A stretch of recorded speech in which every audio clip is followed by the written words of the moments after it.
Hey guys, Dylan coming at you with another Acid Archives entry. I'm sure you guys have seen the trend or the thread or whatever that's going around YouTube. Just everybody trying to cover every entry of the Acid Archives book, which is this book right here. Great book, thousands and thousands of psych records in there. So I thought I would do one of my favorite records before somebody else beat me to it. So, and that is Randy Holden, Population 2. If you've seen any of my videos, you know that this is a crazy important record to me. As far as records go, you know, this one has impacted my life more than most, and it's a total obscure record, or at least it was for a long time.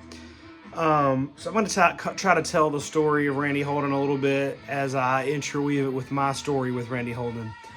So I discovered Randy Holden when I was probably 15, 16, something like that. I was young, I don't remember, but I know that I was living at home with my parents, so I was young. And my mom used to drive me around. She would go like, we lived out in the middle of freaking nowhere. So we lived out like on the farm all the time. Like there's nowhere else to go anywhere. If you drove into town anywhere, it was like 30 minutes. And so she would drive up to this place. She got really into swimming and there's no places we could swim. And so she would go to this YMCA and she'd drop me off at this record store.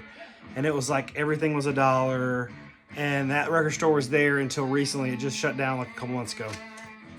Anyways, and there I found this Blue Cheer, new improved. Now I had Blue Cheer's first record, Vincibus Eruptum, and loved it. You know, it was a good record, super heavy, great stuff. I'd never seen this one before, and I was like, this looks good. It's Blue Cheer, it's $1, so I'm gonna grab it. And got it home, listened to it, I'm rocking through pretty good. Flip it over, the B-side blows my mind. I could not believe it. And I'm looking, I remember this is one of the first times I really started looking at who played on what or whatever.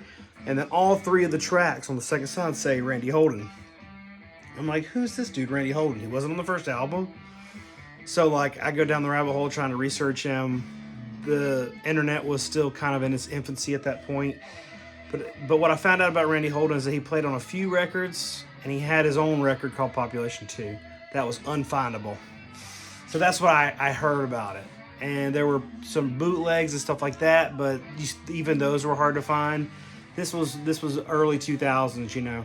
And so I was like, man, you know, that's such a shame. It's such a killer record. So I had one of those top-loading turntables that would, you could stack records on them, and it would drop one down, play it, and then the arm would move out of the way, and it would drop the next one down and play it after every record ended. So I got 2 copies of this, and I would listen, so I could listen to a record without ever having to flip it. And I got to where I would just listen to the B-side over and over again because it was so killer. Every record store I would go into, I would say, do you have the other half or Population 2? And they would be like, who the heck's Randy Holden? They had no idea. So the other half was the other band he was in, which this is a great record. Took me forever to find it. Awesome stuff, really good guitar work, all that. And he was in a band called Sons of Adam, and they had like a 7-inch, I'm pretty sure that's what it's called. Anyways, I don't have that 7-inch. I need to find it at some point. But anyways, so forever I searched for an original copy. There allegedly were only 88 copies in existence. I don't think that's true. I've had 3 copies.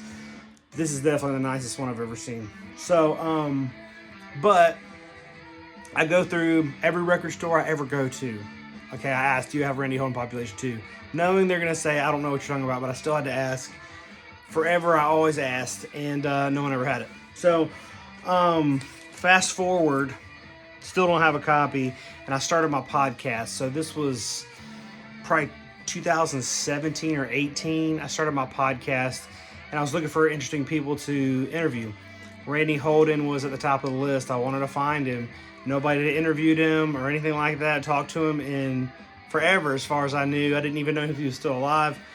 And so I ended up figuring out his email address. I found his email address somewhere. blindly sent him an email, and he said, yeah, I'd be glad to be on your podcast. And I was like, wow. So got him on podcast, and that podcast is on my main channel. But I just kind of talked to him about the process of recording the album, what happened with Blue Cheer, all that stuff. All that information is on that podcast. I'm not going to go into all that. It would take too long. It was like an hour and a half podcast. But somewhere in the middle, I felt like something clicked, and I felt like he started kind of trusting me a little bit and talking a little bit more and all that stuff.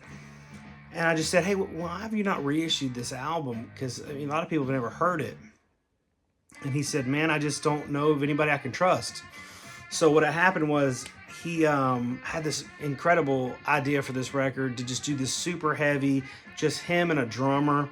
And so he put the project together and released it on Hobbit Records, which it was actually never, that's the Hobbit record label, it was never released officially. As far as he knew, it never got released. They paid, I can't remember what the story was. He paid for the studio time and they were supposed to reimburse him or something. Anyways, long story short, they ended up taking his masters and they never released the album, and they never reimbursed him for anything. It ended up like just financially ruining him. He pretty much quit music after that. His house burned down. He got divorced. He lived on a boat. Like, it was crazy. It's a long, crazy story that you need to hear if you're into this album. I'll post the link to it in the comments, but a very interesting story about Randy Holden and all that.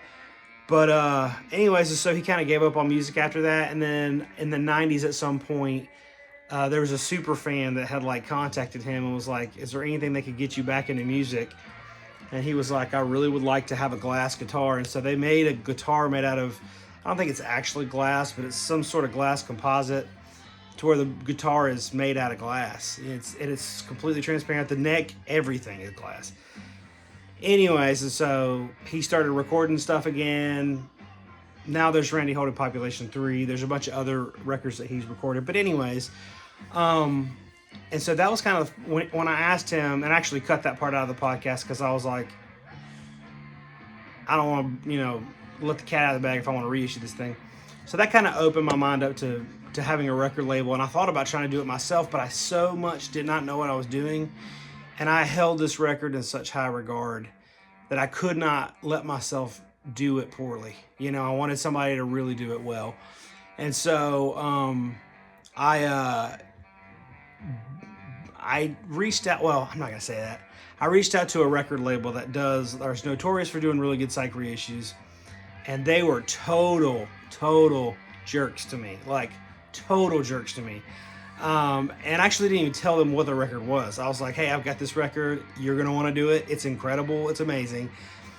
And they were just, total jerks. I can't express how much they were jerks. So I was like, you know what? Nah, I'm not going to, because he's not going to want to do it with you. So I just met Daniel from Riding Easy Records, and I realized he was doing some really heavy stuff. And I said, hey, would you want to reissue this? And he was like, absolutely, put me in touch with him. And so that's kind of how me and Daniel's relationship kind of started. And through that, Daniel's been such a good dude, and he's helped me out so much as I've started my label. He's really helped me along and taught me a lot, and I'm very grateful to him for all that. But anyways, and so what we had agreed on is that he would do the exclusive, where did I put it? And so this is the test pressing of the record, and this is the exclusive that we did. So we he let us do a 200 on gold vinyl, or on yellow vinyl, and the rest is history. We started doing exclusives after that, and then eventually started our own label and all that stuff. Really good partnership that I've had with him over the years. Anyways, we're not here to talk about all that. We're here to talk about the record. The record is super heavy. A lot of people say it's like the beginning of doom, stoner rock, all that stuff. And it's very slow, heavy, drudging. I have it, that's what's playing in the background. It's incredible stuff. But so anyways, there's lots of really cool stories about how many amps he had it. I can't remember all this. It's like 2 a.m. by the way. My brain's all over the place. But he hooked up to all these Sun amplifiers and crazy stuff. Played as loud as he possibly could. And he got the drummer from CAC to play. So I forget his name.